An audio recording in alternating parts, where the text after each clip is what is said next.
Now then, we've all been there. That seedling you've nurtured with such care, suddenly wilting, or those tomatoes you've been eagerly anticipating covered in blight. Did you know that nearly 70% of plant problems aren't caused by pests or diseases, but by simple mistakes gardeners make? Imagine turning those mistakes into secret weapons for a thriving garden. Stick around, because we're uncovering the top gardening blunders you must avoid to grow like a pro. Welcome to Don't Do This Guide, where we help you avoid the common pitfalls. Let's get started. Right, let's talk about something that trips up even seasoned gardeners. Overwatering. It's like smothering your plants with kindness.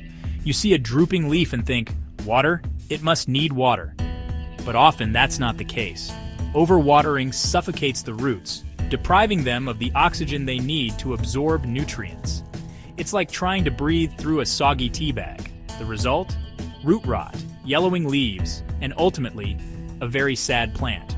So how do you strike that perfect balance? First, get to know your plants. Different plants have different needs. Tomatoes, for instance, like a good soaking once a week, while herbs prefer their soil a bit drier. Next, feel the soil. Stick your finger in about an inch deep. If it's dry, give it a drink. If it's still damp, hold off. And remember, it's always better to underwater than overwater. A plant can recover from a dry spell, but root rot? That's a whole other story. Now, just as we wouldn't put a sun-loving sunflower in a dark corner, we need to consider the light requirements of our plants. It's all about understanding their natural habitat. Take a look at your garden. Where are the sunny spots? Where are the shady nooks? Once you've mapped out your garden's microclimates, you can start choosing the right plants for the right places. Sun worshippers like your tomatoes, peppers, and most flowering plants need at least 6 hours of direct sunlight a day. So, find them a bright and sunny spot. On the other hand, shade-loving plants like ferns, hostas, and many woodland wildflowers thrive in dappled shade or even full shade. They're quite content with less light and can even get scorched in direct sunlight. Remember, observing your garden throughout the day will give you a good understanding of how the light changes and help you choose the perfect spots for your plants. We often think of plants as needing only sunlight and water, but the truth is, healthy soil is the bedrock of a thriving garden. It's the lifeblood that nourishes our plants, providing them with the nutrients they need to grow strong and healthy. Now you might be thinking, my soil looks all right, it's brown and crumbly, but looks can be deceiving. The best way to know what's going on beneath the surface is to do a simple soil test. You can pick up a soil testing kit from any good garden center. A soil test will tell you the pH level of your soil, which is crucial for nutrient availability. It will also reveal any nutrient deficiencies so you can amend your soil accordingly. Speaking of amendments, compost is a gardener's best friend. It's like a magic elixir for your soil, adding essential nutrients and improving its structure. So, get yourself a compost bin and start composting your kitchen scraps and garden waste. Your plants will thank you for it. Pruning is like giving your plants a haircut, a little trim to keep them looking their best. It removes dead or diseased branches, controls size, and stimulates new growth. For example, pinching back tomato tips encourages more branches and tomatoes. Before you reach for the chemical warfare, remember that prevention is always better than cure. Regularly inspecting your plants for any signs of trouble is crucial. Look out for telltale signs like holes in leaves, chewed edges, or discolored patches. Early detection is key because once a pest infestation takes hold, it can be much harder to control. Now, I'm not advocating for a completely pesticide-free garden. Sometimes you need to bring in the big guns, but there are many natural and organic pest control methods you can try first. Companion planting is a fantastic way to deter pests. For instance, planting marigolds alongside your tomatoes can help to repel whiteflies and other pesky insects. And ladybugs are a gardener's best friend, gobbling up aphids with gusto. Remember, a healthy garden is a balanced ecosystem. By encouraging beneficial insects and using natural pest control methods, you can keep those pesky critters at bay. Give them space to breathe. Cramming too many plants into a small space is a recipe for disaster.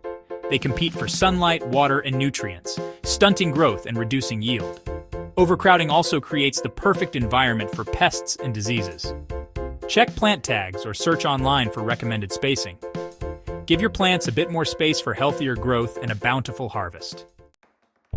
Now let's talk about crop rotation. It's a simple, yet incredibly effective technique that involves growing different types of plants in a specific area each year. Think of it as a carousel of crops, each taking their turn in the spotlight. Crop rotation offers a multitude of benefits. Firstly, it helps to prevent soil depletion. Different plants have different nutrient requirements, so by rotating your crops, you're ensuring that the soil doesn't become depleted of any one particular nutrient. Secondly, crop rotation helps to interrupt pest and disease cycles. Many pests and diseases are specific to certain plant families, so by rotating your crops, you're making it much harder for them to establish themselves. And thirdly, crop rotation can improve soil structure. For example, planting legumes like beans or peas one year can help to fix nitrogen in the soil, benefiting the crops that follow. It's a simple concept, but the benefits are far-reaching. So next time you're planting your garden, give crop rotation a try. Now let's talk about mulch.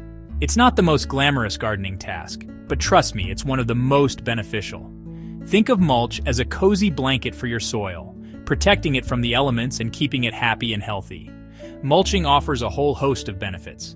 Firstly, it helps to retain moisture in the soil, reducing the need for frequent watering. This is especially important during hot, dry spells when the soil can dry out quickly. Secondly, mulch helps to suppress weeds. By creating a barrier between the soil and the sun, mulch prevents weed seeds from germinating, saving you hours of back-breaking weeding. And thirdly, mulch helps to improve soil structure. As the mulch breaks down, it adds organic matter to the soil, improving its drainage, aeration, and nutrient content. There are many different types of mulch available, from shredded bark to compost to straw. Experiment with different types to see what works best in your garden. Now, let's delve into the fascinating world of companion planting. This age-old technique involves planting different species of plants together for mutual benefit. It's like creating a harmonious community in your garden, where each plant plays a vital role. Companion planting offers a myriad of benefits. Firstly, it can help to deter pests. Certain plants release scents that repel pests, protecting themselves and their neighbors. For example, planting basil alongside your tomatoes can help to deter whiteflies and tomato hornworms. Secondly, companion planting can attract beneficial insects. Some plants produce flowers that attract pollinators and other beneficial insects, such as ladybugs and lacewings, which prey on pests. And thirdly, companion planting can improve plant growth. Some plants release nutrients into the soil that are beneficial to their neighbors, while others help to improve soil structure or provide shade. It's a fascinating and rewarding aspect of gardening, and there's always something new to learn.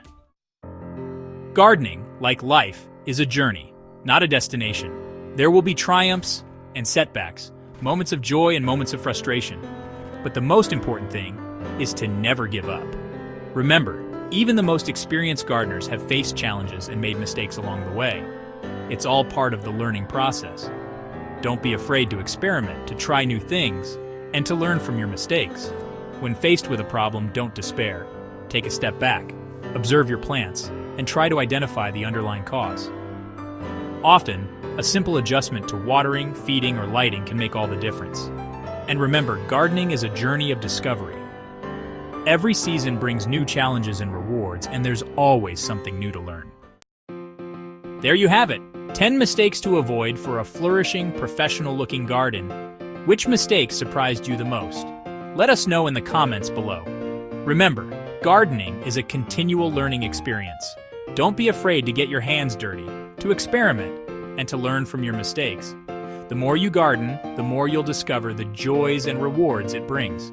If you found value in this video, don't forget to like and subscribe for more tips to transform your garden and your life. Thanks for watching, and happy gardening.